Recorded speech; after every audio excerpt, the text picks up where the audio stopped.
Hello and welcome to episode 2 of Dual Aspects. I'm back with you again, Deep Noetics, aka Sean, and with me is Dawson, and we are going to continue our discussion on the deep underlying unity of the mental and the physical world and what it means for our interpretation and understanding of modern science.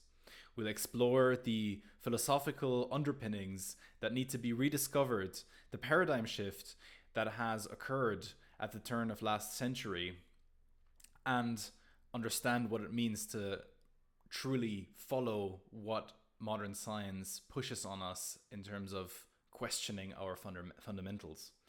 So, welcome, Dawson. Welcome back.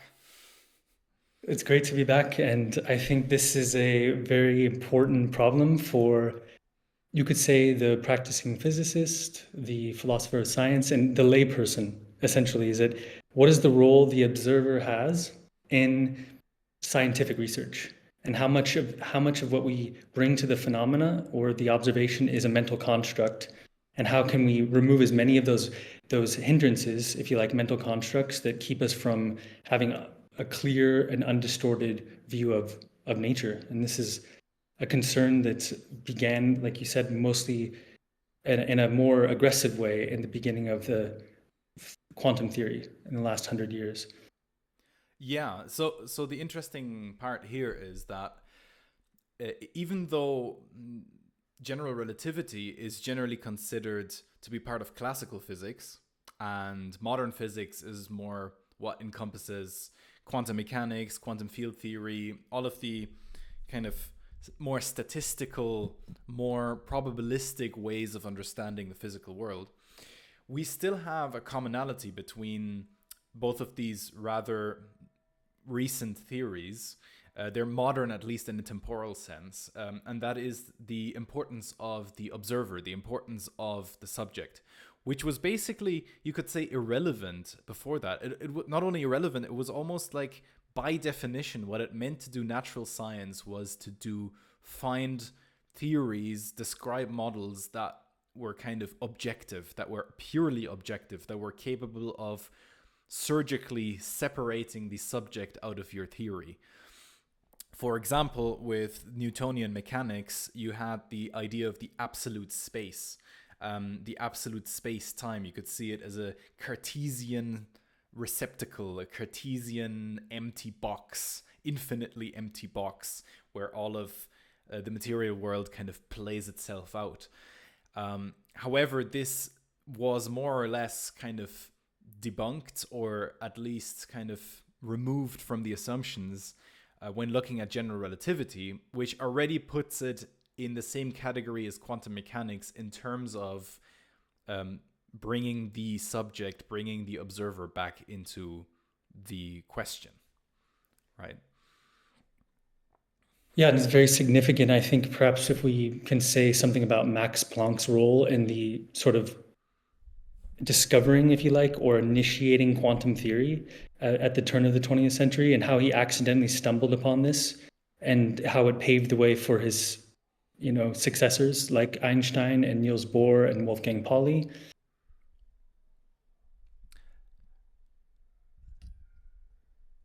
In the sense of what was the initial move by Planck that helped set quantum mechanics in motion?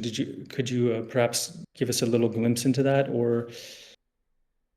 Well, I think what is more interesting to look at is actually Albert Einstein's photoelectric effect, which was actually what he ended up what granted him the Nobel Prize, and wasn't actually the special or general relativity.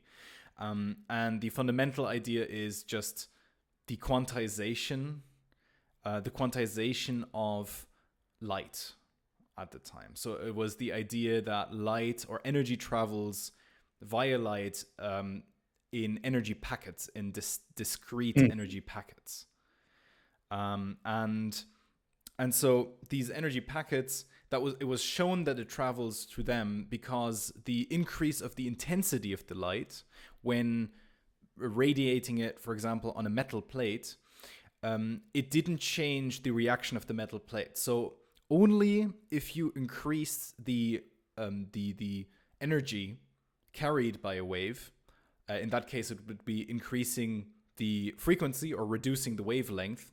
Was it possible to measure an electric current that was created by electrons being separated out of the metal plate through their interaction with the radiation?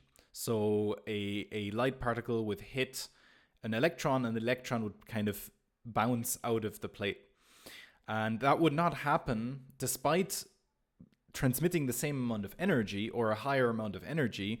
It would not happen by simply increasing the intensity of the radiation, but it would happen by increasing the energy of each wave by increasing the frequency or reducing the wavelength, as you see it.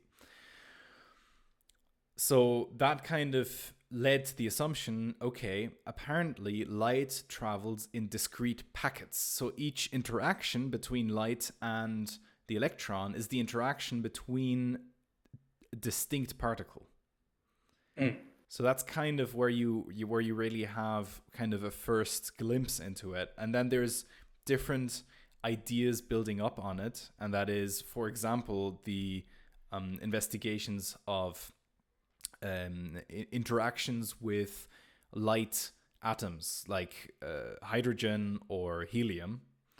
And they're kind of absorption spectra. That's what you call it. So it's kind of like, at what energy levels do they receive a photon, receive a light particle, and then at what frequency or what wavelength do they emit it again? So there's a characteristic so-called energy levels.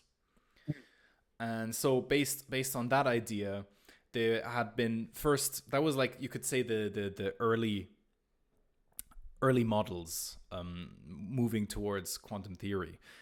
For example, there was Niels Bohr's model of the atom, of the hydrogen atom, and it basically looked at, it worked in a way where it kind of used this particle wave dualism that was discovered.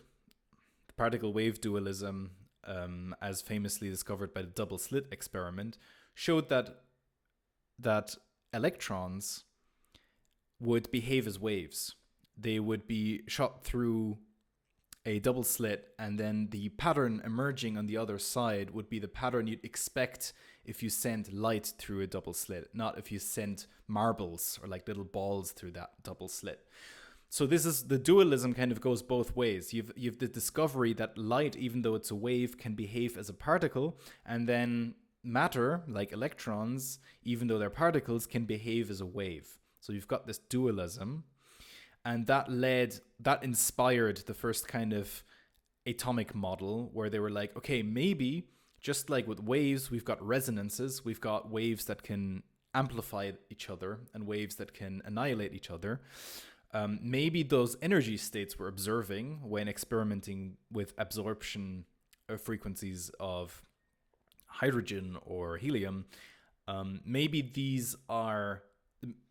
they correlate with these kind of points at which the waves representing electrons maximize each other or annihilate each other. So where they annihilate each other, there's basically nothing, no electron, nothing there. And where they amplify each other, you've got basically the electrons. But then the question was, what does that mean? Is the electron then no longer localized in one spot? And this then later kind of developed into the various theories, on the one hand by Schrödinger and on the other hand by Heisenberg, where you had formalisms describing a state function, also called the wave function, assuming that you can interpret this wave representation of a particle as being a partial representation of a probability function. So if you take the square of it, you get the probability. You get the probability of measuring, at least the normed square, of measuring the particle in that particular position. And so what would be the methods they used for determining the particle positions? I mean, this is becoming increasingly at a the minutia of nature, if you could use language that adequately describes it. When it comes to observing this, how did the scientists find ways to initiate these experiments and make these observations in ways they hadn't done before? Was there sort of a paradigmatic shift in that sense? Is like the breakdown of matter, or how was it framed popularly or by other scientists? And Well, the in a sense, they kind of abstained from making big metaphysical claims. That is, the famous Copenhagen interpretation between Bohr and Heisenberg was kind of a positivist, kind of abstaining from deeper interpretation kind of position, even though Heisenberg was a Platonist. mm, But the the move was basically in the formalism from a kind of deterministic physics or theory of the physical universe towards a probabilistic one. I think that was how it was framed. That is fundamentally how it was thought of. However, on a philosophical level, I have read in some of the core works like Landau Lifshitz, like standard work on theoretical physics, where they say that determinism in a philosophical sense is not violated because the evolution of the wave function or the state function is determined. It's determined how it is at one point and it is determined how it is at another point. So that is actually a deterministic theory in itself. However, the translation of the state function into a concrete measurement, that is probabilistic. That is probabilistic, and that led to this so-called collapse of the wave function, to this conundrum. What is the physical process that describes the collapse of the wave function? How do we get from this probabilistic description to the actual occurrence? Like, how does it make sense to us that the universe is somehow probabilistic? That just kind of seemed like something that's fundamentally asinine in a way. And so that has been a question kind of surrounding this whole area of investigation of interpreting quantum theory. yes, and it interesting enough is that in earlier philosophical problems with David Hume, he himself sort of was on to or sort of a similar thesis. He said, we don't have knowledge of matters of fact. We don't have knowledge about causality. We only have uniformity. We have what he said, continuity, sequence. And so we don't develop knowledge of nature or using questions of metaphysics, what is reality? It still can't be answered. What nature is cannot be answered, but we have knowledge of that there's a psychological habit that we form as observers that the sun will rise tomorrow is something we know by way of conditioning, and that the seasons change in a uniform manner, and that my movement from one point to the next has a kind of constant conjunction. But what will happen in the future and what happened prior to this, I don't know. I just have the reliance on uniformity. And maybe there's something to say about that with the observer in physics, in that Wolfgang Pauli discusses that there's continuity in our observations as physicists, but there's no way of determining causality in a classic sense of physics. With our new theory of quantum mechanics, there's now more uncertainty than ever, in a sense. Yeah, right. So I would say that is my kind of suspicion here, that we've actually in a way dug onto a harder bedrock when exploring the sciences that actually require us to transform the philosophical assumptions that have led us here. So, in a way, the kind of classical assumptions underlying science have led to the discovery of quantum mechanics or quantum theory, but quantum theory can only be understood from a philosophical foundation that we haven't discovered yet, or that we haven't kind of come to yet. And what I mean by that is what I said in the very beginning, that we used to be focused on trying to separate the subject from the object, and now if we keep continuing with this, or if we continue trying this, we will keep running into the same problem, into the same conundrum. And it was actually something that had already existed in science before the discovery of quantum mechanics, but it wasn't seen as that much of an issue. So, for example, every kind of particle or matter that we looked at was assumed that could be entirely deterministically predicted for the entire universe. It was known as Laplace's demon, where the whole universe was kind of a clockwork that you could predict entirely. But the assumption behind that is that all you needed is the position of each particle and the first order derivative of its position. That means the first order derivative is the velocity. It is how much it moves and what direction it moves. It's kind of the vector, what direction it moves.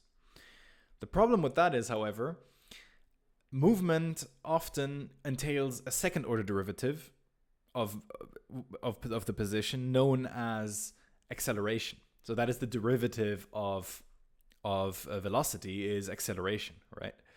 And that is as far as it goes in terms of our most known basic classical theories. We determine force by using mass multiplied with acceleration.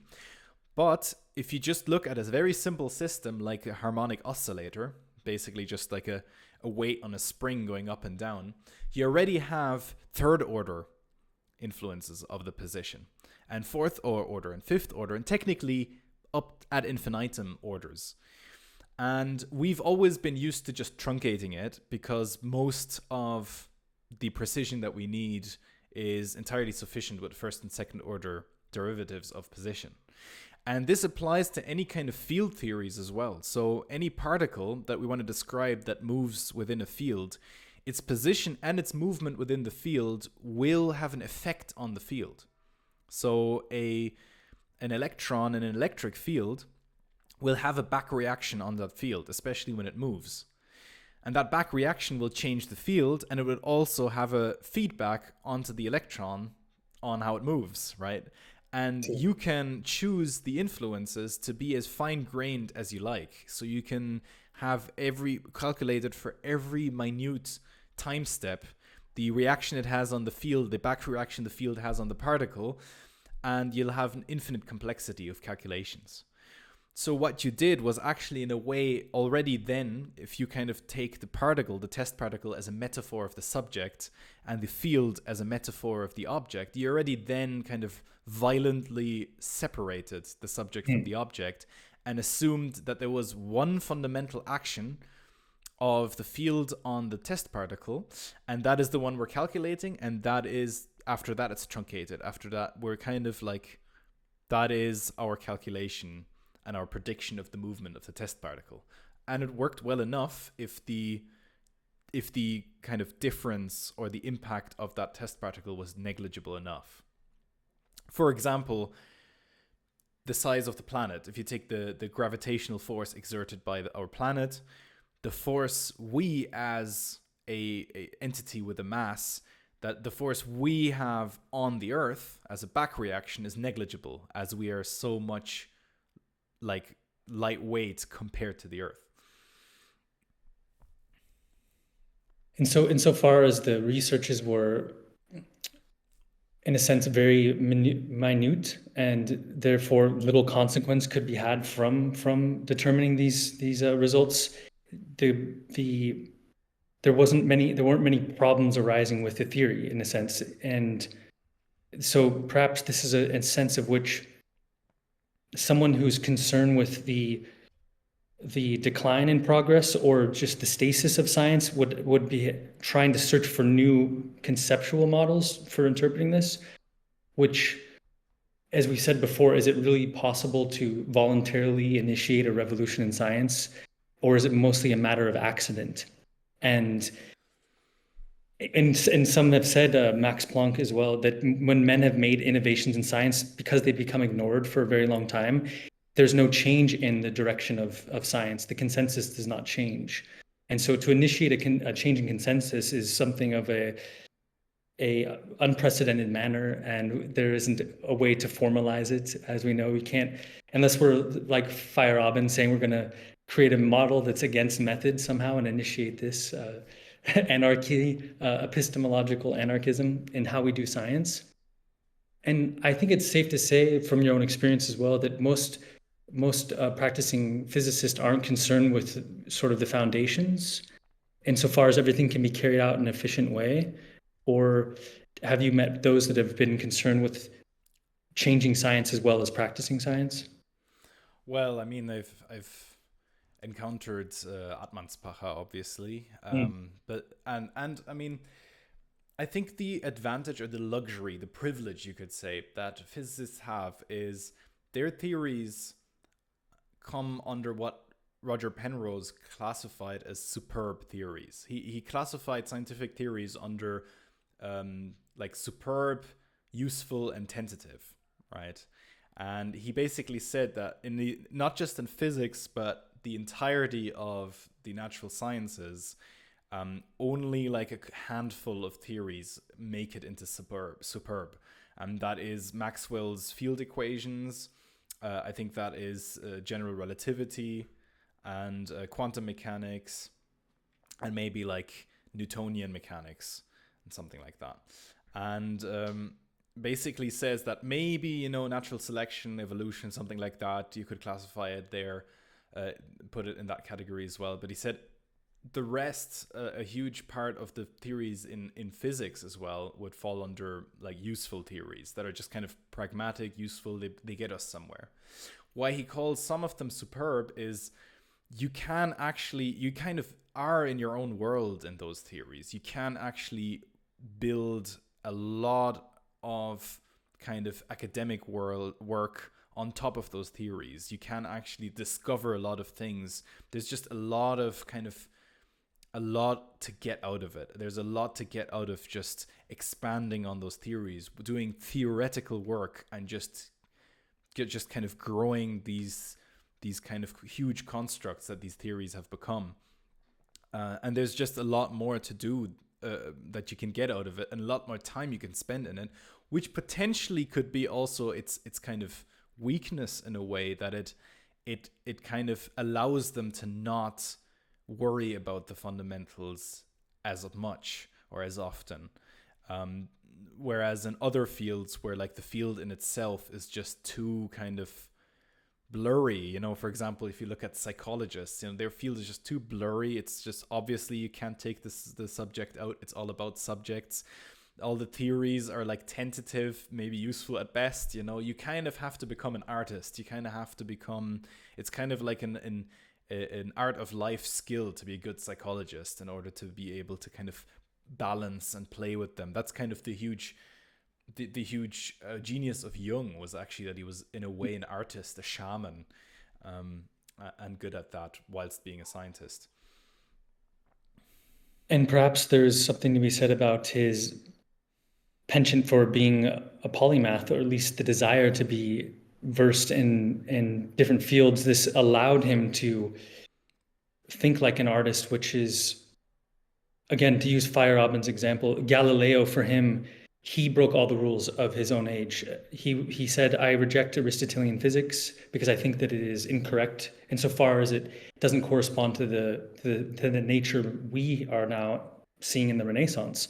It's not so much rejecting Aristotle, it's the model of physics that Aristotle has initiated into this world. And so we need to think like an artist and be creative, which is a question of how does one train themselves to be creative? Well, you study art, visual literacy, painting, writing, composing. And then Jung loved to paint and sketch, as we Right. know. So there is a sense in which this comes from Max Planck, is that a scientist has to be, one, well versed in his field, and two, he has to have a constructive imagination.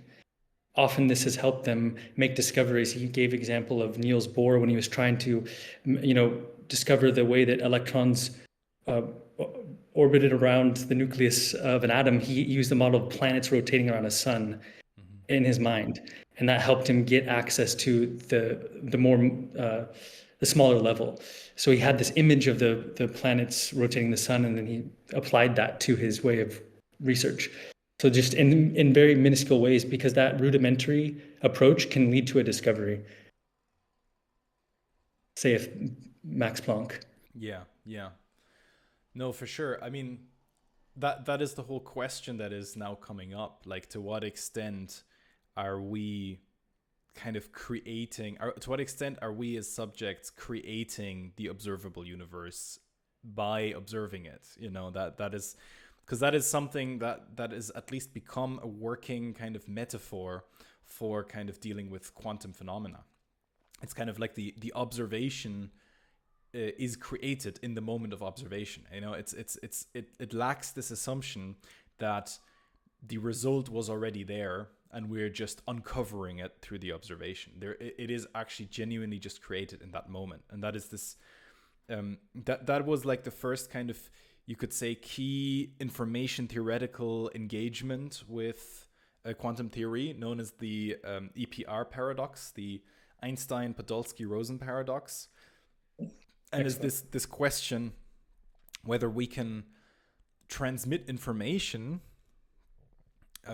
at kind of faster than the speed of light, whether there's a kind of what Einstein called a spooky action at a distance, right? Whether there's whether there's a kind of a violation of the most fundamental laws of information theory, and that is something I engaged with as well, looking at information theory. It's then something that got resolved by Bell's theorem, or Bell's inequality, showing that no, we actually can't transmit information faster than the speed of light. There is actually some fundamental property in terms of the information of the universe, which again kind of forces the question of the subject on us, where we need to be in the classical form of transmission in order to actually get an information from subject A to subject B. So in order for me to transmit some information to you, I need to do it via a classical channel, because a quantum entangled system is fundamentally indistinguishable from random to us. So it's kind of like I flip a coin, you flip a coin, and both of our coin flip results are correlated, but we wouldn't know that, and that's called synergistic information. We wouldn't know that if we didn't communicate our results in a classical sense. So we have this spooky action at a distance. Both our coin flips are correlated. Every time I do it, I get ahead, you get ahead. Every time I got tails, you get tails. Or anti-parallel, right? Every time I get head, you get tails, and vice versa. From your perspective, you cannot distinguish that from randomness. You know, you're still getting half of the time one of them, you can't predict the next one. It's random for you. From my perspective, it's random as well. Only after we get together in the classical world and exchange our results can we actually determine that there was a kind of correlation of information there. So what that means is, on the one hand, we don't actually have some sort of hyper light speed communication happening, first of all. And second of all, what was concluded from Bell's theorem was that there is no hidden variable. That means there is no predetermined result that we're just both uncovering from different parts of the universe at a distance from one another. There's no such thing. So there's the impossibility of so-called hidden local variables. However, and now I'm coming to like the first actual bold philosophical attempt at interpreting this kind of question of the quantum order, and that was David Bohm, who said, okay, we keep kind of looking at this concept of, you know, we don't have any hidden local variables, and then assume, okay, that's just how it is. We just have these entanglements, these correlations. They can't transmit information, but that's how it is. But he said, we never wondered, what if we dropped the word local? What about hidden global variables? And so essentially, this is the first kind of move towards dual aspect monism. It is this idea, okay, we do have something that he calls an implicate order, we have a kind of observation that is globally somehow encoded, but it is not accessible until we observe it in our classical universe, until we turn it, until we explicate it, you could say it, into the explicate order from the implicate order. And this is kind of serves as a metaphor of the dual aspect monist model, where the implicate order turns into the explicate order of mind and matter. That's fantastic. And it really speaks to, I wanted to bring in phenomenology here and the way that we as observers, we find ourselves comporting in the world, we light up phenomena, to use the translated form of Heidegger's terminology. So I bring attention to something, this is also from Edmund Husserl, and by my bringing attention to it, then I'm participating in it, and so I'm creating it in a sense. I'm actively creating it by way of drawing attention to it. And this is an example he uses in Sein und Zeit. He says Newton discovered gravity, but it already existed. So by his way of sort of ascertaining it, he kind of made it explicit in a way that hadn't been done before. And so you could, in a kind of grandiose sense, you could say that there are many things waiting to be rendered explicit in the phenomenal world that we haven't accessed yet. And then it doesn't lend one to dogmatism, in that it just requires us to just have more knowledge. One day we'll know, because that's naive to think we're going to know everything eventually. It's more of the way that we phenomenologically orient ourselves towards something will actually help make it explicit. So the observer has a vital role, and that they make the discovery explicit in ways before that were hidden in that sense. And much of the natural world is at this point still hidden from our attention, and we also don't always have adequate language to describe it, because we largely depend upon mental constructs to sort of reach out to the phenomena itself. Yeah, for sure. And the idea is basically that in order to observe something, it needs to be distinguishable in a sense. It needs to be something that can be considered distinct from other things, that can be distinct from not itself. So that's essentially where you end up with these states, these observable states. But you can assume, in that sense, if you take the observer into the picture, these states are actually, in a sense, something we use to condition reality. It's like, domesticated will. It's something where we condition reality in order for it to be intelligible. And however, the implicate order is not already preset in our conditioning, right? The implicate order, in a sense, is it's not without form, like in an absolute sense. That would already be too strong a statement, or like too, let's say, invasive onto the nature of the implicate order of the monist kind of unity. But its form is not, how do you say, naturally, naturally we cannot presume that its form is congruent to the kind of order we like to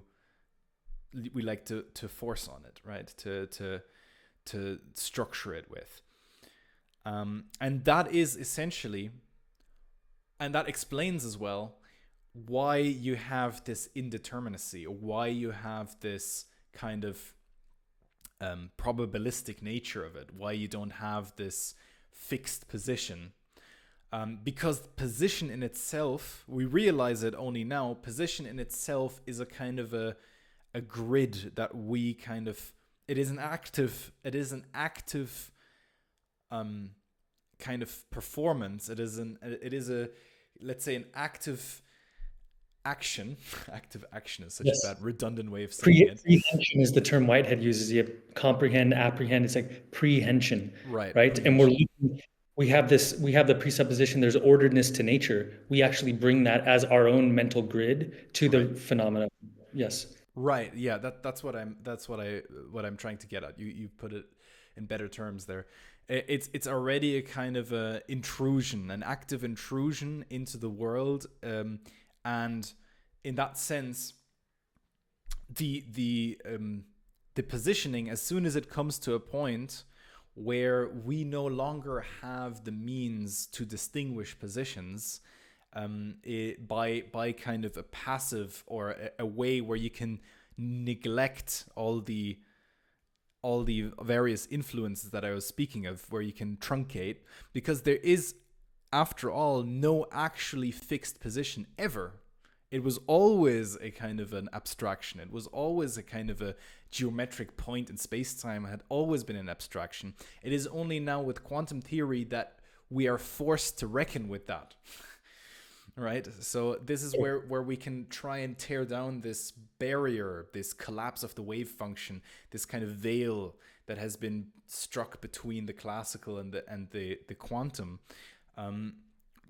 Because it has always been there, but we're kind of now forced to reckon with it, and it leads to all of these different principles. Like you have the Pauli exclusion principle on the one hand, you've got the uncertainty principle, and they stem from the same kind of core foundation, and it's actually good to kind of compare them directly, because the Pauli exclusion principle basically says if two particles are not in different states, they're indistinguishable. That's not the standard formulation of it, but that's actually an interesting way philosophically to think about it, because especially in Heidegger wrote an essay called Identity and Difference, especially in the context of that. If we can't distinguish the states, so that actually tells us what the states are there for, like what their purpose is. Their purpose is to make a distinction, that distinction is what we consider a scientific measurement. And if we are incapable of making a distinction between energy states, we are fundamentally incapable of making a distinction between particles. We cannot say that we know there's two different particles there if they're not in two different energy states. And so that is what forces it. Kind of it's almost like we're injecting something that nature gives back to us. It's almost like a self-fulfilling prophecy. We are forcing it to be either one or the other way. It's almost like saying, okay, there is, for example, if it's actually very similar to when first electricity or electric charge was discovered, and someone decided one of them is the positive charge, but they're actually symmetrical. He could have chosen the other way. They're actually symmetrical. I mean, technically, if you look at it now with quantum theory, you could say protons are the heavier particles than electrons, but at the time it was symmetrical if you just look on the macro level. And so when it was decided this is now positive charge, this is the positive, we categorize this as positive charge, it was kind of a spooky action at a distance that all of the others were suddenly negative. You know what I mean? Yes. It was kind of a spooky action at a distance, but it wasn't really. It was because our way of understanding it, of distinction, has forced all the others to be negative charge. There is no coincidence here. It isn't like a spooky, like no one was confused about it back then. And it should be the same with the Pauli exclusion principle. If one particle is spin up, what is spin up? We have decided it in the measurement what spin up is. Then the other one needs to be spin down. Yes, the dichotomies are created for elucidating and comprehending, which could be proven, later to be incorrect or needing fine tunement. And this is an old term from the medieval era, is the qualitas occulta, the hidden quality of which Schopenhauer speaks of in his work when he's critiquing his contemporaries too. He's like certain hidden qualities will just sort of sneak into people's research when there's a gap between what they understand and what they are looking for. So they just create this hidden quality to try to compensate for their work. And then someone comes later to critique the scientific abstractions, much like Whitehead in his work. He says the process is to critique scientific abstractions and sort of by appealing to concrete experience. And you're kind of in these poles at all times. And so this is a very important also. Perhaps maybe there's something to be said about how Heisenberg and Pauli influenced each other in this way of discovery on these theories. I mean, because they were working together at a certain point. Do you have any background on maybe how they influenced each other in these theories they developed, or is there any clear example of there being explicit influence from each other?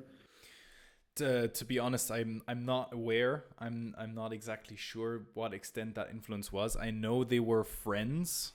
I remember reading in Der Teil und das Ganze. I don't know what the title is translated into English. The kind of autobiography, philosophical autobiography of Heisenberg. And I remember being sad reading about Pauli's death in it. But I'm not sure in terms of the theoretical like development of quantum theory to what extent there was this kind of intellectual cross-fertilization of their ideas. Not exactly sure on that end. I'll have to get back to you on that. But what is for sure is that we have this kind of, you know, subject that is now coming into the whole picture, especially when it comes to the state function or the wave function, as it becomes something like a map, a way of what to expect when engaging with the world. It's almost like, instead of saying what the world is passively, it is almost like something like, okay, this is the likely outcome if you interact with the world in this way. It kind of it changes the fundamental framing of what a theory does. And once you understand this change of framing, then a lot of the mysteries around it will kind of solve themselves, or they will kind of not seem like paradoxes anymore. And so Rovelli has spoken about the fact that the wave function is not objective. There's no meaningful way of conceptualizing a wave function of the universe or a wave function of the whole world. A wave function is always directly tied to a particular way you can end up measuring and interacting, and then the probabilities or the assumptions you can make about how likely it is to observe A versus B. And this kind of breaks with traditional probability theory, but there is an attempt at kind of bridging that gap and translating it into traditional probability theory. It's called cubism, quantum Bayesianism, very interesting area. Atmanspacher touches on it a bit, and I've kind of started reading some of Christopher Fuchs's papers, very interesting. Some of it gets into math that is just way over my head. Gets into like algebra that tries to solve certain like deep Hilbert problems. But the core idea is basically the right assumption that, you know, the formalism, the Born's rule is not a descriptive, it's a normative one in a sense. It's a normative in terms of like what happens, what can you expect based on what action. And these and the reason it doesn't work according to traditional probability theory is very simply that in traditional probability theory, as soon as you observe it, you have a definitive result. You have a definitive position in that moment. However, in this case, every time you measure, it's just a glimpse of an unknown position it was in before that has an effect on the unknown kind of position it is in after that observation. And this unknown position we're modeling through a normative function of how we interact with it. So in a way, it is very phenomenological in that sense. This is perfect. And it also kind of lends towards a pragmatic model of science. You could say these are provisional ways of measuring the quantum phenomena and of studying nature. And we accept just a merely pragmatic, useful way of determining this. And we are content to remain at this level of reproducibility, and perhaps is the term they would say. And that's that we're looking for reproducibility, but not looking for ontology. We're not looking for what nature is, and we're not concerned with perhaps where our results will take us in the future. We're just very, it's like immanentistic, immanent, and and pragmatic. There's one way of accepting it, if you wish to put it that way, maybe. Yeah. So um, yes and no. I mean, you mean by imminent? Can you explain what you mean by immanentistic? That like it brings the mental assumptions about the world into a kind of logical theoretical framework, and thus kind of tries to flatten it all in a way. Yes, and it's purely it relies on what is observable, and that's informed by the contemporary understanding of science. So it's science as is right at this moment. So if you were in the 18th century, you would have a different understanding of what that meant. You would be accepted Newtonian mechanics, and you would have accepted Aristotelian logic to a certain point, syllogistic logic. So you would say, insofar as we know, this is where science is allowed to go in the domain of research. So we accept it as a contemporary position, and we know nothing beyond that. Mm-hmm. And where science is going is something that is indeterminate. Right. So yeah, I mean, obviously, like that where science is going is probably something that can be traced or should be traced also where our like scientific worldview in a from a philosophical perspective or from a philosophical investigation has been developing. And I like to take these things often. You started with Hume, and I think the best person to continue from there is probably Kant, who was Mhm. awakened from his metaphysical dogmatic slumber by Hume. And essentially, he was trying to save the natural sciences in a way, because he said that Hume, in a sense, um, he kind of like led them into a dead end in a way. I mean, whether you agree with that or not, but the idea was that like if you just assume that our core assumptions or axioms or principles are just based on habits and they're just in a sense entirely arbitrary in some way, then it feels like you kind of have a too fragile foundation to build upon. And Kant kind of continued and was like, okay, there's a real critique by Hume that needs to be taken into account. However, we need to find a way to say that real natural science, pure sciences, which he would consider mathematics and theoretical physics, are still possible. And the metaphysics behind that was one of saying, okay, time and space are actually not, and that's where we're getting at the kind of projection of position, for example, that I mentioned earlier. Time and space are actually not something objectively out there. They're actually like the pure forms of perception. They're like the framework that even allows us to perceive in the first place, to engage in any kind of perception. And that is something that also Atman Spacha has written on, where you have this kind of idea of, okay, you actually, even going back to Leibniz, you have this distinction between, okay, you've got the concrete space that is this particular object or this particular event. If you want to connect space and time, an event would be in space and time, is kind of connected to that event, but it's kind of discrete and concrete. But what we do is we always embed it within a kind of a continuous mesh, a continuous kind of fabric of time and space. And that mesh and fabric, that is actually something a priori subjective. And that is something I think that has been neglected too much, because it is actually something that can be fruitful.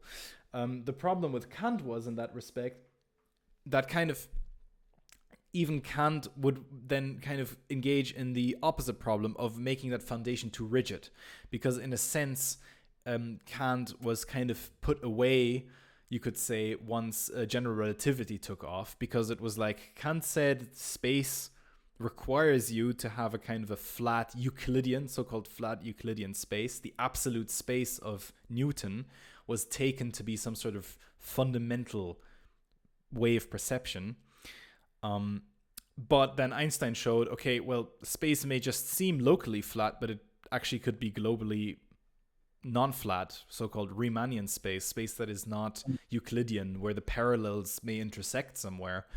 And so it was, Yeah. yeah, so it was kind of like, okay, we need to do away with these philosophical assumptions actually in order to continue working with science. But I think it actually kind of presses the question even more. Presses the question even more about the nature of space and time and the nature of what we're doing when we're active in the process of observation and no longer just passive. That's perfectly said. And especially important is, like yourself, Kant and his approach, his methodology is still something I think is very fruitful, very important, because we can't get out of the same dilemma he had, is that we have raw data coming in, all of us, and then we have to interpret it through the categories of our understanding. And those categories can be modified throughout each epoch. So it's a luxury for Einstein to have non-Euclidean geometry, to be able to make the discoveries he has, where Kant did not have those same preconditions for making the discoveries he made. And so there's a sense in which, again, this anticipates Kuhn. And Kuhn was inspired by Kant because he was thinking of how the prejudices of science inhibit people from making discoveries because they have precepts that are sort of hindering them from making the observations they need to, because they're theory laden and they need new tools, which could be seen as new schematic categories that Kant made clear to us. We're always and already conditioned by these categories. And so this is an insight that for me makes Kant an enduring figure and could be seen as a philosopher of science if you think that that's something that is essential for discovery, which is having the proper philosophical framework before one goes about doing their investigations. Like the most prior problem for doing any kind of epistemology and study of knowledge, how we know what we know, is to have the conceptual framework in play before one goes about doing their work. Yes, and that's the and like the most fruitful conceptual frameworks are those that kind of can lead to new discoveries. It kind of, it's almost, that's the normative aspect of it. It almost pushes you towards looking for new kind of ways of observing and engaging with the natural world. Um, and that is the issue. If you kind of come to a point where it becomes, let's say, oversaturated, or kind of it becomes with each iteration, and that's the nature of a theory that doesn't kind of go back to its fundamentals and renews them, is that eventually new discoveries will be less and less groundbreaking or less and less fruitful or insightful. And that is essentially, so what we're doing when looking at the underpinnings of how space and time is understood. It's actually trying to find a way not only to incorporate and understand quantum mechanics, because that is not really an issue. People have been engaging in using quantum mechanics for decades without properly understanding its philosophical underpinnings. They couldn't give a damn about it. It's almost better to not worry about it and just use it as a formalism.